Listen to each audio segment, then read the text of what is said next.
Hello everyone, स्वागत है आपका हमारे यूट्यूब चैनल में। चलिए स्टूडेंट, आज हम लोग जानेंगे जनरल स्टडीज, क्योंकि ये बीपीएससी टीआरई फेज 2 के लिए बहुत इम्पोर्टेंट है। क्योंकि आप सभी बीपीएससी जो है फर्स्ट दे चुके होंगे, जो कि पहला फेज था टीआरई का, और आप सभी वहां देखे होंगे कि जो ये क्वेश्चन था बहुत ही घुमाऊ था, ठीक है। तो और वहाँ जो ऑप्शन थे, इनमें से सभी और इनमें से कोई नहीं, तो इसके लिए कॉन्सेप्ट का होना बहुत जरूरी है। और कॉन्सेप्ट अगर आपको चाहिए तो एकदम हमारे चैनल को सब्सक्राइब कर लीजिए और बेल आइकन दबा दीजिए। तो यहाँ हम लोग जो है जनरल स्टडीज का हम आपके लिए ये 7वां लेक्चर लेके आए हैं, और इससे पहले 6 क्लास जो है जनरल स्टडीज का हो चुका है। अगर आप सभी को हमारा और भी क्लास चाहिए तो आप हमारे प्ले लिस्ट में जा करके, और डिस्क्रिप्शन में लिंक दिया रहेगा, उस लिंक पर क्लिक करके आप उन 6 वीडियो को वॉच कर सकते हैं। चलिए स्टूडेंट, और एक बात आपको बता दें कि जो भी स्टूडेंट हमारे ऑफलाइन क्लास सौम्या एजुकेशन को ज्वाइन करना चाहते हैं तो हमारे डिस्क्रिप्शन में नंबर रहेगा, उस नंबर से आप कांटेक्ट कर सकते हैं। हमारा जो पता है वो हमारा कहाँ है, तो पूर्णिया में है, पूर्णिया के डीआईजी चौक में, ठीक है। बाकी जो स्टूडेंट दूर दराज के हैं, जो कि पूर्णिया के आसपास के लोकेशन से बिलोंग नहीं करते हैं, वैसे स्टूडेंट हमारे ऐप को डाउनलोड कर सकते हैं। उस ऐप में हमारे लेक्चर वीडियो, आपके नोट्स और बहुत सारे जो है इम्पोर्टेंट क्वेश्चन का जो है पूरा जो है सेशन उसमें आपको मिलेगा, ठीक है। तो चलिए देर किस बात की, तो आज ही डाउनलोड कीजिए हमारे ऐप को और अपने कीजिए सपने को साकार, ठीक है। तो चलिए स्टूडेंट, तो आज हम लोग जो है स्टार्ट करेंगे लेक्चर 7 को। तो चलिए हमारे चैनल को बिल्कुल सब्सक्राइब और लाइक कर दीजिए और बेल आइकन दबा दीजिए। तो आज हम लोग जो सेशन स्टार्ट करने वाले हैं, तो चलिए ये पहला क्वेश्चन से हम लोग स्टार्ट करते हैं, क्योंकि एक क्वेश्चन जो है कि कोणार्क का सूर्य मंदिर किस राज्य में स्थित है। तो ऑप्शन है आपका उड़ीसा, उत्तर प्रदेश, जम्मू कश्मीर और तमिलनाडु। तो कोणार्क का सूर्य मंदिर जो है ये उड़ीसा में स्थित है। कहाँ है? उड़ीसा में स्थित है। अगर ज्यादा पूछे तो उड़ीसा के किस जिले में, तो पुरी जिले में, ठीक है, पुरी जिले में स्थित है। और इसकी स्थापना जो हुई थी कब, तो 1250 ईस्वी में नरसिंह देव के द्वारा, ठीक है। चलिए, तो इस तरह से आप क्या रखेंगे, ये सारे कॉन्सेप्ट याद रखेंगे। तो राइट आंसर ए हो गया। चलते हैं अगले क्वेश्चन की ओर, क्वेश्चन नंबर 2। क्वेश्चन नंबर 2 है कि भारत में किस महान नेता को मरणोपरांत सर्वप्रथम भारत रत्न प्रदान किया गया। यानी कि कौन से महान नेता को मरने के बाद जो है क्या मिला, तो भारत रत्न की उपाधि से नवाजा गया, ये आपको बताना है, ठीक है। तो पहला ऑप्शन है पंडित जवाहरलाल नेहरू को, नहीं। तो डॉक्टर भीमराव अंबेडकर, नहीं। लाल बहादुर शास्त्री को, ठीक है। चलिए, इंदिरा गांधी भी नहीं होगा। तो राइट आंसर क्या हो गया, सी नंबर। अगले क्वेश्चन की ओर चलेंगे, क्वेश्चन नंबर 3। क्वेश्चन नंबर 3 है, गांधी जी ने चंपारण सत्याग्रह किस वर्ष किए थे, ठीक है। तो गांधी जी जो चंपारण सत्याग्रह किए थे, तो इसके लिए उनको आना पड़ा था बिहार के चंपारण जिले में। इसको हम किसान आंदोलन के नाम से भी जानते हैं, जो कि 1917 में हुई थी। कब हुई थी? 1917 ईस्वी में हुई थी, ठीक है। तो राइट आंसर क्या हो जाएगा, यानी कि ऑप्शन नंबर सी। तो ए के बाद ऐसे बी होना चाहिए, और यहाँ सी है तो सी पे आप लोग जाएंगे, ठीक है। चलिए, तो राइट सी दे दिए। 1917 में चंपारण सत्याग्रह जो है शुरू हुआ था। चलिए next question, question number 4। Question number 4 है, नेशनल डेयरी रिसर्च इंस्टीट्यूट कहाँ स्थित है। डेयरी का मतलब है दूध, ठीक है, जहाँ की दूध का उत्पादन से संबंध हो, ठीक है। तो ये नेशनल डेयरी रिसर्च इंस्टीट्यूट कहाँ स्थित है? कुरुक्षेत्र में नहीं, पानीपत में भी नहीं, अंबाला में नहीं, कहाँ? तो करनाल में। कहाँ है भाई? करनाल में। तो ये याद रखेंगे आप लोग, ठीक है। चलिए आगे बढ़िए अगले क्वेश्चन की ओर। Question number 5। क्वेश्चन नंबर 5 की ओर चलते हैं। कह रहा है भारत सरकार का प्रथम विधि अधिकारी कौन होता है? तो देखिए भारत सरकार का प्रथम अगर विधि का मतलब होता है कानून, तो कानून का अधिकारी कौन होता है? तो पहला है नियंत्रक एवं महालेखा परीक्षक, नहीं, जिसको हम कैग बोलते हैं। क्या बोलते हैं? कैग बोलते हैं। वित्त आयोग नहीं होते हैं तो महान्यायवादी होते हैं, ठीक है। और लोकसभा अध्यक्ष भी नहीं। तो प्रथम विधि अधिकारी कौन होगा भारत सरकार का? तो महान्यायवादी होते हैं। तो राइट आंसर सी हो जाएगा। चलिए अगले क्वेश्चन की ओर चलेंगे। नेक्स्ट क्वेश्चन, चलिए क्वेश्चन नंबर 6 क्या कह रहा है? बुलंद दरवाजा कहाँ स्थित है? तो बुलंद दरवाजा कहाँ स्थित है? तो पहला ऑप्शन आगरा में नहीं है भाई, दिल्ली में भी नहीं है, कहाँ है? फतेहपुर सीकरी में है। ये फतेहपुर सीकरी कहाँ है? तो उत्तर प्रदेश में है, ठीक है। उत्तर प्रदेश से जब आप 43 किलोमीटर और दूर जाइएगा तो वहां पाइएगा आप क्या? फतेहपुर सीकरी, जो कि क्या है? कहाँ क्या है? तो बुलंद दरवाजा है। समझ में आ गया? चलिए ये एक क्या है? एक दर्शन। क्वेश्चन नंबर 6 देखेंगे, कह रहा है कि बुलंद दरवाजा कहाँ स्थित है? तो बुलंद दरवाजा कहाँ स्थित है? तो आगरा में तो वही नहीं है, दिल्ली में भी नहीं है, तो कहाँ है? बनारस में भी नहीं है, तो फतेहपुर सीकरी में है, ठीक है। ये जो बुलंद दरवाजा है वो भारत के उत्तर प्रदेश यानी कि यूपी प्रांत के आगरा शहर से दूर 43 किलोमीटर पर स्थित है फतेहपुर सीकरी, ठीक है।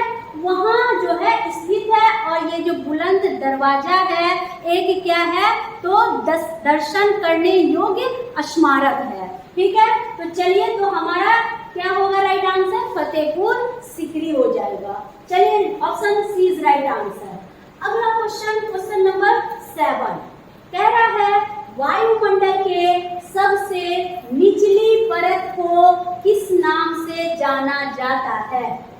वायु परत की सबसे निचली परत को हम कहते हैं क्षोभ मंडल। क्या कहते हैं? क्षोभ मंडल, जहाँ की हम मौसम संबंधी सभी घटनाओं का क्या करते हैं? अनुभव करते हैं, ठीक है। तो वो कहाँ होता है? तो क्षोभ मंडल में होता है। तो राइट आंसर क्या हो जाएगा? डी नंबर हो जाएगा। अगला क्वेश्चन नंबर 8 है मुगल वंश से पहले भारत में किस वंश का शासन था? ठीक है। तो ऑप्शन है लोधी वंश, गुलाम वंश, सैयद वंश और तुगलक वंश। तो देखिए सबसे अगर हम मुगल वंश की बात करेंगे तो मुगल वंश से पहले जो शासन था वो था लोधी वंश का। किसका था? लोधी वंश का। अगर हमसे क्वेश्चन पूछेगा कि लोधी वंश से पहले किसका शासन था तो हम बोलेंगे सैयद वंश का शासन था। और सैयद वंश से पहले किसका शासन था? तो सैयद वंश से पहले आए थे तुगलक वंश। और तुगलक वंश से पहले कौन था? तो तुगलक वंश से पहले आया खिलजी वंश। तुगलक वंश से भी पहले कौन आया था? खिलजी वंश आया था, ठीक है। ये याद रखिएगा। लेकिन क्वेश्चन हमारा कह रहा है कि मुगल वंश के पहले, तो हमारा क्या हो जाएगा राइट आंसर? लोधी वंश हो जाएगा, ठीक है। तो चलिए राइट आंसर जो हो गया हमारा ए हो गया। अगले क्वेश्चन की ओर चलते हैं। Next question number 9। Question number 9 में है कि भारत के किस शहर को पूर्व का मैनचेस्टर कहा जाता है? ठीक है। तो पूर्व का मैनचेस्टर किसे कहा जाएगा? तो हम आंसर देंगे अहमदाबाद। क्या है? अहमदाबाद। क्योंकि अहमदाबाद जो है वो सूती उद्योग के लिए क्या माना जाता है? सर्वश्रेष्ठ जो है माना जाता है। तो इसलिए इसे जो है इस शहर को, भारत के इस शहर को यानी अहमदाबाद शहर को पूर्व का मैनचेस्टर कहा जाता है। तो राइट आंसर डी हो गया। अगले क्वेश्चन की ओर चलते हैं। Question number 10। क्वेश्चन नंबर 10 देखेंगे कि वायुमंडल में सबसे अधिक मात्रा में कौन सी गैस है? ठीक है। तो आप सभी जानते हैं कि वायुमंडल में सबसे अधिक अगर मात्रा में अगर देखा जाए सबसे अधिक मात्रा में जो गैस होंगे वो नाइट्रोजन है। ठीक है, नाइट्रोजन का जो प्रतिशत है वो क्या है, लगभग 78% है। और उसके बाद अगर देखा जाए तो किसका होगा, तो ऑक्सीजन का प्रतिशत है 21%। ठीक है, तो इसलिए यहाँ क्वेश्चन जो है सबसे अधिक मात्रा में कौन सी गैस जो है वायुमंडल में सबसे अधिक पाई जाती है, तो हमारा नाइट्रोजन यानी ऑप्शन नंबर सी जो है वो राइट आंसर हो जाएगा। चलिए अगले क्वेश्चन की ओर चलते हैं। क्वेश्चन नंबर 11 कह रहा है क्षेत्र के दृष्टिकोण से किस मिट्टी का विस्तार भारत में सबसे अधिक है, काली मिट्टी का, लाल मिट्टी का, जलोढ़ मिट्टी का और लेटराइट मिट्टी का। तो क्षेत्र के दृष्टिकोण से हम अगर देखें तो मिट्टी का अगर जो विस्तार हुआ है तो भारत में सबसे अधिक जलोढ़ मिट्टी का है। किसका है, जलोढ़ मिट्टी का है। यानी कि कहिए कि पूरे भारत के क्षेत्रफल का जो है 43% जो है वो क्या है, जलोढ़ मिट्टी है। ठीक है, चलिए तो राइट आंसर क्या देखेंगे हम लोग, सी इज राइट आंसर।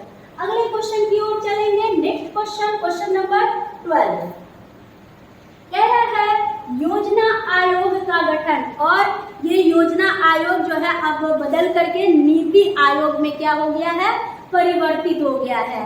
तो ये जो योजना आयोग है, तो योजना आयोग का गठन किस वर्ष किया गया था, तो योजना आयोग का गठन किया गया था 1950 ईस्वी में, 1950 ईस्वी में। ठीक है, यानी कि अगर डेट पूछा जाए तो 15 मार्च 1950 को, 15 मार्च 1950 को जो है योजना आयोग का क्या हुआ था, गठन किया गया था। और योजना आयोग के जो अध्यक्ष होते हैं वो कौन होते हैं, तो प्रधानमंत्री होते हैं, प्रधानमंत्री होते हैं। ठीक है, चलिए तो हमारा राइट आंसर क्या आ जाएगा, 1950 यानी ऑप्शन नंबर 20 राइट आंसर। चलिए अगला क्वेश्चन, तो अब योजना आयोग ना दे करके आपको नीति आयोग भी दे सकता है। चलिए अगला क्वेश्चन, क्वेश्चन नंबर 13 कह रहा है रक्षा के संदर्भ में वज्र क्या है जिसे हाल ही में खबरों में देखा गया है। तो ये वज्र जो है एक क्या है, एक रक्षक जहाज है। क्या है, एक रक्षक जहाज है जो कि अपतटीय गश्ती पोत पर क्या करती है, कार्य करती है। ठीक है, चलिए तो हमारा राइट आंसर डी हो जाएगा। Next question, question number 14। Question number 14 देखेंगे कि राष्ट्रीय सुरक्षा अकादमी कहाँ स्थित है। तो राष्ट्रीय सुरक्षा अकादमी जो है कहाँ है, तो हम बोलेंगे खड़गवासला में है। कहाँ है, खड़गवासला में है। चलिए राइट आंसर ए हो गया। अगले क्वेश्चन की ओर चलेंगे, क्वेश्चन नंबर 15। क्वेश्चन नंबर 15 है कौन सी मिट्टी ज्यादा जल को सोखेगी, यानी कि ज्यादा वाटर को एब्जॉर्ब करेगी, ये बताना है।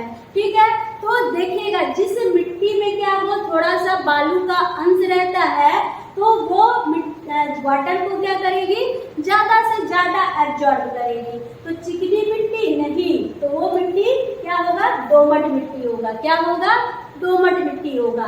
ठीक है, चलिए राइट आंसर बी हो गया। अगला question, question number 16।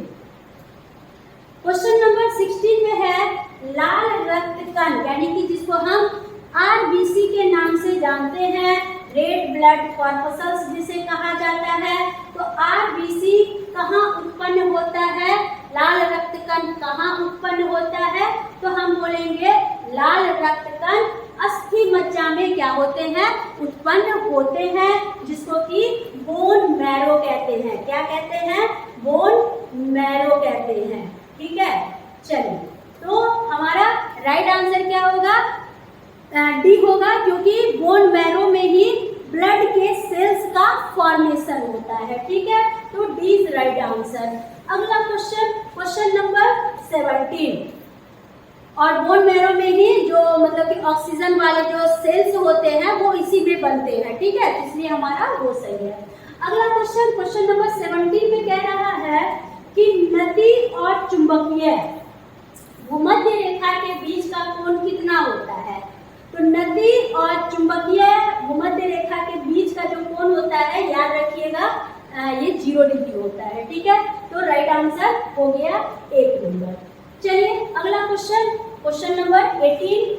Question number 18 कह रहा है कि पृथ्वी पर सर्वाधिक मात्रा में पाए जाने वाला तत्व कौन सा है? ठीक है, तो पृथ्वी पर सबसे अधिक मात्रा में अगर कोई तत्व पाया जाता है तो वो पाया जाता है ऑक्सीजन। क्या पाया जाता है? ऑक्सीजन। जितने भी जीवधारी हैं, मैक्सिमम जीवधारी क्या करते हैं? ऑक्सीजन गैस को क्या करते हैं? इंटैक्ट करते हैं। ठीक है, चलिए तो क्या होगा? राइट आंसर सी हो जाएगा। अगला question, question number 19। Question number 19 है भोजन का पाचन निम्नलिखित में किस अंग में प्रारंभ होता है? ठीक है, चलिए तो हम लोग यहाँ देखेंगे, कोई इसके लिए टेंशन नहीं लेना है। तो कहाँ होगा भोजन का पाचन? तो कह रहा भोजन का पाचन निम्नलिखित में किस अंग में होगा? तो भोजन का पाचन किस अंग में होगा? मुंह में होगा कि पेट में होगा कि यकृत में होगा कि आंत में होगा, ये बताना है। ठीक है, तो भोजन का पाचन मुंह में होता है। अगर पूछा जाए इसमें कि अगर भोजन में जो न्यूट्रिएंट होते हैं, खास करके कार्बोहाइड्रेट का पाचन क्या होता है? मुंह में होता है। कहाँ होता है? मुंह में होता है। ठीक है, तो चलिए ये हमारा जो है राइट आंसर क्या हो जाएगा? तो राइट आंसर हमारा हो जाएगा ऑप्शन नंबर ए। ठीक,